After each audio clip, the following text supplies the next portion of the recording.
পটল দিয়ে তো অনেক কিছুই তৈরি করে নেওয়া যায়, তবে মসুর ডাল দিয়ে পটলের এই রেসিপিটা একবার তৈরি করে দেখুন, দারুণ হয় খেতে। গরম ভাতের সাথে পটলের এই রেসিপিটা থাকলে আর কোনো কিছুরই প্রয়োজন হয় না, এক থালা ভাত নিমিষেই শেষ হয়ে যায়। আর কোনো রকম ঝামেলা ছাড়া অল্প সময়ে ঘরে থাকা কয়েকটি উপকরণ দিয়ে তৈরি করে নেওয়া যায়। নমস্কার বন্ধুরা, মন কিচেন আপনাদের সবাইকে স্বাগত। আশা করি আপনারা সবাই খুব ভালো আছেন। আজকে খুব সহজে পটল দিয়ে দুর্দান্ত স্বাদের একটা রেসিপি তৈরি করে দেখাবো। তার জন্য এখানে কয়েকটা পটল নিয়ে নিয়েছি। আর চেষ্টা করবেন পটলগুলো একটু বড় আর মোটা সাইজের নেওয়ার, তাহলে কিন্তু এই রেসিপিটা খুব ভালো হয়। এখন পটলগুলোকে আগে থেকে খুব ভালো করে ধুয়ে জল ঝরিয়ে নিয়েছি। পটলের দুমাথা থেকে একটু একটু করে কেটে নিয়ে ছুরির সাহায্যে পটলটাকে হালকা করে খোসাটাকে ছাড়িয়ে নিচ্ছি। আর তারপরে মাঝ বরাবর এভাবে করে পটলটাকে আমি কেটে নিচ্ছি। একই রকমভাবে সবগুলো পটল আমি দু সাইড থেকে কেটে খোসাটাকে ছাড়িয়ে এইভাবে করে মাঝখান দিয়ে টুকরো করে কেটে নিচ্ছি। সবগুলো পটল এখানে আমার কেটে নেওয়া হয়ে গেছে। এখন একটা চামচের সাহায্যে পটলের ভেতরের অংশটাকে এভাবে করে বের করে নিচ্ছি। চামচের সাহায্যে কিন্তু খুব সহজেই পটলের ভেতরের এই দানাগুলোকে বের করে নেওয়া যায়। এইভাবে করে এক এক করে সবগুলো পটলের দানা আমি বের করে নিচ্ছি। এই পটলের দানাগুলো কিন্তু ফেলা যাবে না, পটলের দানাটা পরে আমার কাজে লাগবে। তাই পটলের দানাগুলোকে ছাড়িয়ে আমি একটা বাটির মধ্যে তুলে রাখছি। সবগুলো পটল থেকে এইভাবে করে আমি দানাটাকে বের করে নিয়েছি আর খোসাটাকে আলাদা করে দিয়েছি। আর দেখুন পটলের দানাগুলোকে একটা বাটির মধ্যে আলাদা করে তুলে রেখেছি। এদিকে আমি 2 ঘন্টা আগে 1 কাপ মতো মসুর ডাল ভিজিয়ে রেখে দিয়েছিলাম। আর ডালটা কিন্তু খুব সুন্দর ভিজে গেছে।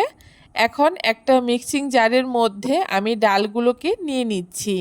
আর ডালগুলো কিন্তু আমি আগে থেকে 2-3 বার খুব ভালো করে ধুয়ে তারপরে জল দিয়ে ভিজিয়ে রেখেছিলাম, তাই এখন আর ডালগুলোকে ধোয়ার প্রয়োজন নেই।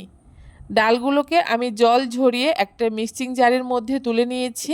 আর তারপরে এখানে 3টে কাঁচা লঙ্কা দিয়ে দিয়েছি। ঝালটা আপনারা আপনাদের পছন্দ মতো ব্যবহার করবেন।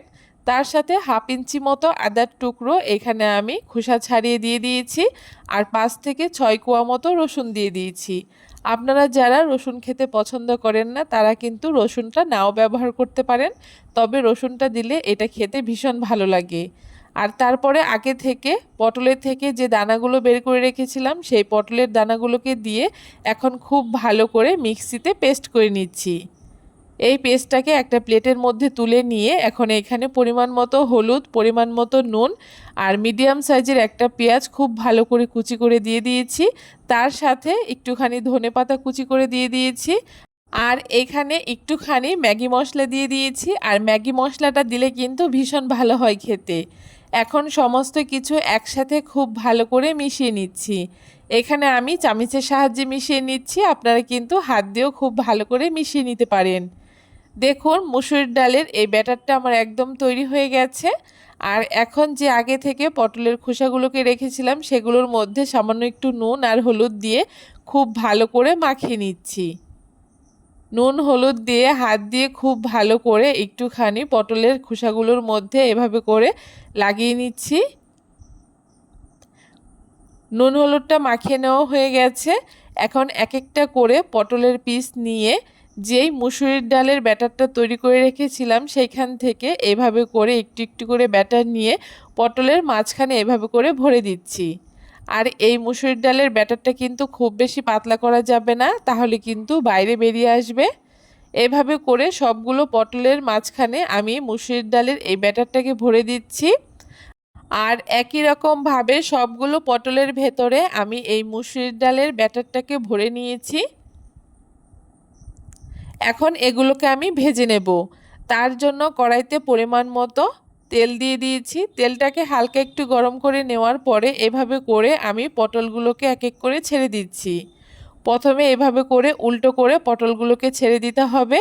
আর তারপরে একদম মিডিয়াম আঁচে পটলগুলোকে অল্প আঁচে ভেজে নিতে হবে, তাহলেই কিন্তু এগুলো একদম ক্রিস্পি আর মুচমুচে হবে।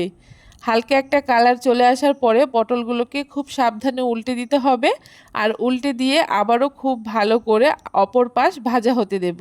এভাবে করে উল্টে পাল্টে যতক্ষণ না খুব সুন্দর লালচে কালার হয়ে যাচ্ছে ততক্ষণ একটুখানি ভেজে নিতে হবে।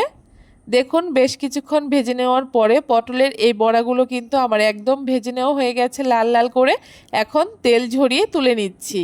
সবগুলো পটলের বড়া এখানে আমার ভেজে নেওয়া হয়ে গেছে। আর মুসুরির ডাল দিয়ে পটলের এই বড়াটা খেতে দুর্দান্ত হয়েছিল। আপনারাও একবার খুব সহজ পদ্ধতিতে পটলের এই বড়াগুলো তৈরি করে খেয়ে দেখবেন, আশা করি আপনাদের খুব ভালো লাগবে। কেমন লাগলো আজকে খুব সহজে মুসুর ডাল দিয়ে পটলের বড়ার রেসিপি অবশ্যই কমেন্ট করে জানাবেন। ভিডিওটা ভালো লাগলে সবার সাথে শেয়ার করবেন।